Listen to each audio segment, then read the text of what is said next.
Hi friends, இன்றைக்கி வீடியோவில் ஒரு ஹை ப்ரோட்டீன் ரிச்சு ஒரு சிம்பிளான ஒரு சப்பாத்தி ரெசிபி தாங்க பார்க்க போகிறோம். வாங்க, இதுக்கு நான் ஒரு பவுல் அளவுக்கு இந்த மாதிரி முளைக்கட்டின பாசிப்பயிறு எடுத்திருக்கேன். நல்லா ஊற வச்சு ஓவர் நைட் இந்த மாதிரி முளைக்கட்டி எடுத்திருக்கேன். இதை ஒரு பவுல் அளவுக்கு இந்த மாதிரி ஒரு மிக்சியில் சேர்த்துக்கிறேங்க. இது கூட ஒரு 2 கொத்து அளவுக்கு நல்லா கொஞ்சம் நிறையவே மல்லி இலை ஆட் பண்ணிக்கலாம். ஒரு பெரிய துண்டு இஞ்சி, ஒரு 3 பூண்டு ஆட் பண்ணிக்கிறேன். ஒரு 1/4 ஸ்பூன் அளவுக்கு ஜீரகம் சேர்த்துக்கிறேங்க. இது கூட உங்களுக்கு காரம் தேவைப்பட்டுச்சுன்னா ஒரு 2 பச்சை மிளகாய் சேர்த்துக்கோங்க. நான் இன்றைக்கி பச்சை மிளகாய் ஆட் பண்ணலை. இல்லை, இந்த அளவுக்கு ஃபைன் பேஸ்ட்டாக அரைச்சி எடுத்துக்கலாம். இப்போ அதே பவுலில் 2 பவுல் அளவுக்கு நான் கோதுமை மாவு எடுத்துக்கிறேன். பாருங்கள், 2 பவுலுக்கு 1 பவுல் பருப்பு நம்ம கரெக்டாக இருக்கும். இந்த மாவுக்கு தேவையான அளவு உப்பு சேர்த்து நம்ம அரைச்சி வச்சுருக்க பேஸ்ட்டையும் இது கூட சேர்த்துக்கலாங்க. தண்ணிலாம் எதுவுமே ஆட் பண்ண தேவையில்லை. நல்லா ஃபஸ்ட்டு இந்த மாதிரி கைகளை வச்சு நல்லா பிசைஞ்சு எடுத்துக்கலாம். நம்ம எப்போவுமே சப்பாத்திக்கு பண்ணுவோம் இல்லையா, அது மாதிரி நல்லா சாஃப்டாக பிசைஞ்சு எடுத்துக்கலாங்க. அந்த மிக்சியில் ஒரு 1/4 டம்ளர் மட்டும் தண்ணி விட்டு அதை மட்டும் உள்ளே சேர்த்துக்கிறேன். ரொம்ப அதிகமாக தண்ணி சேர்க்க வேணாம். நம்ம அரைச்சி வச்ச பேஸ்ட்டே நமக்கு கரெக்டாக இருக்கும். பாருங்கள், இந்த அளவுக்கு நல்லா சாஃப்டாக பிசைஞ்சிக்கலாம்.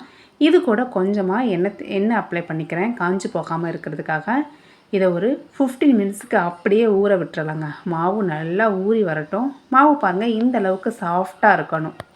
இப்போ 15 மினிட்ஸ்க்கு அப்புறம் பார்த்தோங்கன்னா நமக்கு மாவு நல்லா ஊறி வந்துருச்சுங்க. இதை கைகளை வச்சு ஒரு டைம் மட்டும் நல்லா இந்த மாதிரி அழுத்தம் கொடுத்து பிசைஞ்சு எடுத்துக்கலாம். ஒரு டைம் நல்லா பிசைஞ்சிருங்க.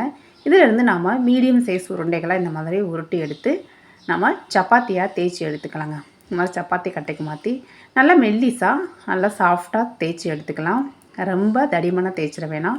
பாருங்கள், இந்த அளவுக்கு சாஃப்டாக தேய்ச்சி எடுத்துக்கலாம். அவ்வளோதாங்க, நம்மளோட இந்த மாதிரி ஹை ப்ரோட்டீன் சப்பாத்தி ரெடி ஆயிடுச்சு. இந்த மாதிரி ஒரு சூடான தோசைக்குள்ளே மாற்றிக்கிறேன். இந்த மேலே லைட்டாக இந்த மாதிரி எண்ணெய் அப்ளை பண்ணிக்கலாம். ரொம்ப அதிகமாக ஊற்ற வேணாம்.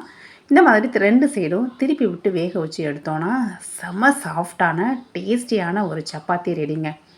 நீங்கள் குழந்தைங்களுக்கு எப்போவுமே பாசிப்பயிரை வேக வச்சு மட்டும் கொடுக்காம இந்த மாதிரி கொஞ்சம் டிஃப்ரெண்ட்டாக ட்ரை பண்ணி பாருங்கள். கண்டிப்பாக லைக் பண்ணி சாப்பிடுவாங்க.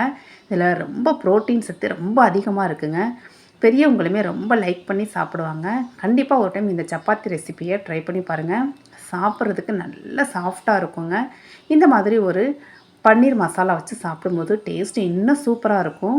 இந்த ப்ரோட்டீன் ரிச் சப்பாத்தி ரெசிப்பியை கண்டிப்பாக நீங்களும் ட்ரை பண்ணி பாருங்கள். உங்கள் ஃப்ரெண்ட்ஸ் அண்ட் ஃபேமிலிக்கும் மறக்காமல் ஷேர் பண்ணுங்கள் ஃப்ரெண்ட்ஸ். தேங்க்ஸ் ஃபார் வாட்சிங்.